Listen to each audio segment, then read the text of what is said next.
ang nakakatakot na araw ng pagpaparusa ng Panginoon. Malapit na ang nakakatakot na araw ng pagpaparusa ng Panginoon. Ito'y mabilis na dumarating. Mapait ang araw na iyon, dahil kahit na ang matatapang na sundalo ay sisigaw para humingi ng tulong. Sa araw na iyon ipapakita ng Diyos ang kanyang galing.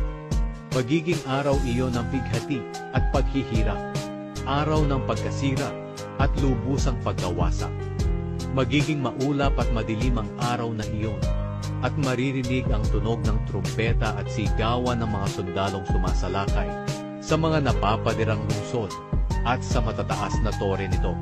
Sinabi ng Panginoon, ipaparanas ko ang paghihirap sa mga tao, at lalakad sila na parang bulag, dahil nagkasala sila sa akin. Dadaloy na parang tubig ang kanilang dugo, at mabubulok na parang dumi ang kanilang bangkay. Hindi sila maililigtas ng kanilang mga pilak at ginto sa araw na ipapakita ko ang aking galit na parang apoy na tutupok sa buong mundo, sapagkat bigla kong lilipulin ang lahat ng naninirahan sa lupa.